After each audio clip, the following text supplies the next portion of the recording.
September the 11th, 2001, was a day that would change the lives of the 14 survivors forever. Their story begins with the chain of events that brought them to Stairway B. Most of them were there to save others as New York firemen. At 8:45 a.m., Lieutenant Mickey Cross was at his fire station on East 29th Street when he heard the first reports coming in of an extraordinary incident.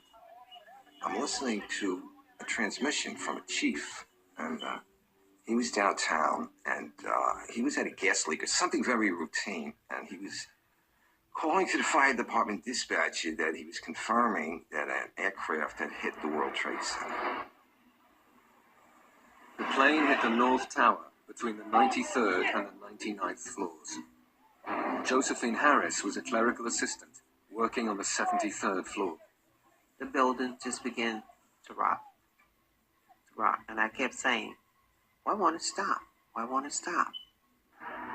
Among the first firemen to respond to the emergency was Lieutenant Jim McGlynn of Engine 39, based on the Upper East Side. His initial concern was for the safety of his girlfriend. My girlfriend Kathleen works in that area, so before we left, I called and left a message on her voicemail at work that there was a plane that hit the Trade Center, that it was probably terrorism, and to stay away from that area. Huge fires were engulfing the top of the North Tower. Josephine Harris knew it was time to get out and was trying to remember her evacuation drill. Always take your pocketbook. And I remember that. You got your keys, you got your money. So, I always kept the bag, and I'm letting go of my pocketbook. And then I started down the stairs. But that's when I'm thinking, what's going on? 235 firemen arrived at the disaster area in just 15 minutes. One of the first units to arrive was Ladder 6, based in Chinatown, led by Captain J. Jonas, a veteran with 20 years service as a fireman. It put a knot in your stomach, going across, seeing that. Something that you never thought you'd see. You saw the North Tower, the World Trade Center, the top 20 floors in flame. When Lieutenant Jim McGlynn and his unit arrived at the scene, the tragedy was all too real. One of the first hazards they faced was the bodies of jumpers crashing to the ground. I saw people jumping. You heard them hitting the pavement. And you realized the utter desperation that these people must be going through in order to jump to their death. 9:03 a.m. A second plane crashed into the South Tower. Within 90 minutes, almost 3,000 people would die from the catastrophic consequences following the dual impact. Mickey Cross and his unit had just got there. We got showered with debris. We were getting these pieces of material were coming down flaming. I remember seeing that. It looked like, it reminded me like meteorites or meteors or something. We all got off. We got our equipment, and I kind of huddled everybody together. We had a kind of like a little pep rally, pep talk, something. I wanted to say something to the guys. I was nervous, but I think that helped me to center myself, 9:10 a.m. More fire units were arriving. A command post had been set up in the lobby of the North Tower, where the fire chiefs directed operations. J. Jonas was one of those given his assignment by Chief Hayden. As they came in and we gave them their assignments, you could almost look in their eye and realize that they themselves knew that this was going to be very risky and very difficult for all of them. I gave them a salute, and I walked over to where my firemen were waiting for me. And I walked over to them and I said, all right, here's the deal. It's a raw deal, but this is what we have. Chief Jonas came back over, and I'll never forget these words. He just said, boys, they're trying to kill us. Let's go. And, you really don't have a choice. You that's what we get paid to do. You go. New York's firemen were were facing the biggest and most treacherous high-rise fire in history. Every fire has its challenges. Every fire is a little bit different from the other. But this was totally uncharted water.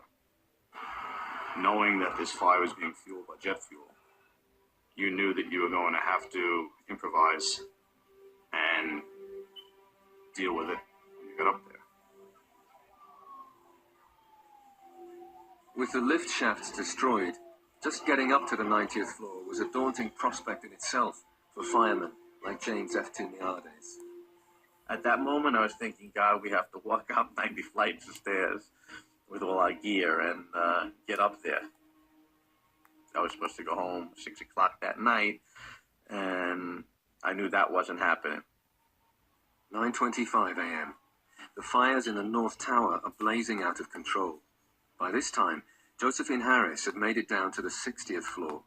She suffered no injuries from the explosion, but was slowed down by an old injury to her leg. Around the 60th floor, I looked at the number. And it's G. 60. And I stopped. Told myself, don't look at the number of floors anymore. And I did. And I kept going. While Josephine was heading down stairway B, which ran through the building's central core, the firemen were on their way up. We stopped every 4 or 5 floors. We stopped, take a breather for a minute. We kept telling people, just keep moving, just keep moving, just keep moving. And people kept saying, God bless you, God bless you. As we were going up, be careful, God bless you. On the upper levels, the fires had reached temperatures of 1,300 degrees Fahrenheit, causing the steel framework supporting the twin towers to buckle. But the firemen were unaware how close the buildings were to collapsing. It took us about an hour to get to the 31st floor. And we were regrouping there, and at that time, the building shook so violently that you couldn't stand up. Everybody had to hit the floor. What had caused the building to shake so violently was the collapse of the South Tower beside it. However, the firemen inside the North Tower were unsure what had just happened. Many of their radios weren't working, and the huge dust clouds made it almost impossible to see anything outside. I thought the elevators may have been coming down the shafts. Maybe they cut loose and they were coming down the shafts, and I was right near the open shaft, so I was a little concerned about being sucked into the shaft. I'm thinking if the elevator's coming down, it's going to create a vacuum and I could be pulled. This is what was going through my mind. In the back of my mind, I thought that a piece of our building had fallen off. So I looked at Billy Burke. I says, all right, Billy, you go check the south windows. I'll go check the north windows. We'll see what we can see. I couldn't see anything. All I saw was the white dust pressed against the glass. I looked at Billy Burke, and I asked him, is that what I thought it was? Thinking he'd say that part of our building collapsed. And he just looked at me with a straight face. He said, the South Tower's just collapsed. It was a disaster on an unimaginable scale. The streets around the World Trade Center had been engulfed with debris and dust, leaving the command structure of the fire department in tatters. It was now only a matter of time before the North Tower would also fall.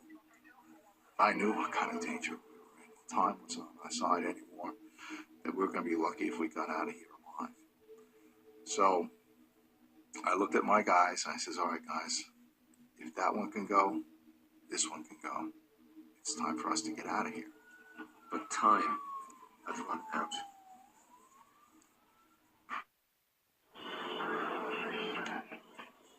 In the aftermath of the collapse of the South Tower, dazed firemen were trying to regroup and to get to grips with the catastrophe they faced.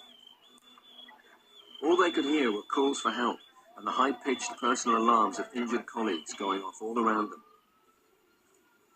But up in the stricken North Tower, some of the firemen making their way down still weren't aware of the extreme danger they were in. We weren't running. We weren't even really moving all that fast, We were basically at a very steady pace. We stayed together and we were working our way down.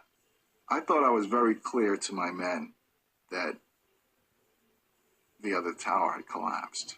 But I didn't find out till later that they really didn't understand what I was telling them. The whole way down, he was like, he just said, "Come on, guys, let's keep moving, let's go." A couple times we'd stop and we'd look around, maybe take a look on the floor. Come on, guys, let's keep moving. 10:15 a.m. Captain Jonas and his Ladder 6 crew had reached the 15th floor when they ran into Josephine Harris on stairway B. Even though her office manager was helping her down, her leg was so bad she could only move at a snail's pace. Every fiber in my being was telling me, keep going. You're wasting time. Get out of this building. And I turned around and said to Captain Jones, I said, "What do you want to do?" And he said, "Grab her, let's go." Somebody told the manager that was with me, because he stayed with me, that he could go. They would take care of me. This was Ladder 6. And we start down. I'm getting more and more tired. It's really getting to me now. I helped her as much as I could, and we moved down, but it was a very slow process. She was, her legs were giving out. She was just all beat up. I'll be behind Billy Butler. And I said, "Billy, can you move a little faster?" And my speech would be slower and more deliberate. Inside, I'm screaming, "We got to get out of this building. We got to move faster. We got to move faster. So we're not going to make it." It was 10:24 a.m., 25 minutes after the collapse of the South Tower. Captain J. Jonas and Ladder 6 had helped Josephine down to the 4th floor. Then they ground to a halt. Once we got to the 4th floor, Josephine Harris couldn't stand up anymore. And she told us to leave her. We weren't going to leave her. And I'm really, really tired now. I think I said something to them like, leave me. I want to sit down, because I wanted to sit down. And they could just leave me. It's that clock ticking. We don't have any time. Every second that passes by is a second closer to us not making it out of here. It was this decision to stay with Josephine that saved them, as it meant they were in the only place on stairway B where it would be possible to survive the imminent collapse. This way. In the lobby, as others ran for their lives, Lieutenant Jim McGlynn knew one of his colleagues was still on the stairway. He decided to run back to rescue his friend. I told the guys, I said, "All right, you guys stay right here. I'm going to walk in and see if we can go back and find John." So I walked back into the stairwell and walked up a couple of flights. But James F. Miades and the other crew members disobeyed Jim's order. They joined in the rescue mission, following him into the stairway that would save them all. As soon as I got into the stairwell, you heard creaking of metal, and you just knew that the building was coming down. It was so loud. That's when the building began to shake again. And you knew exactly what was going on this time. There was no doubt, because you heard the floors landing one on top of the other. You could actually hear the floors hitting one another. Boom, boom, boom, boom. And as it fell, it got faster. Every time a floor hit another floor, it would not only make a noise, but it would cause tremendous vibration. So we're being bounced up and down off the floor, hearing this collapse coming closer and closer. Mickey Cross was caught on the 2nd floor. My helmet started flying off my head. I had forgotten to snap my helmet. So I grabbed my helmet. I guess instinctually I just pulled myself down into the corner. The collapse of the North Tower created a massive rush of air. I was blown down 6 stories down to the 1st floor, and all I can remember while I was being blown down was, oh my God, oh my God, oh my God. There wasn't any time to think about anything. The 110-story tower disintegrated in just 10 seconds. It was that fast, yet for me it was kind of slow motion too at the same time. And I remember thinking to myself, I said, oh shit, this is it. We didn't make it.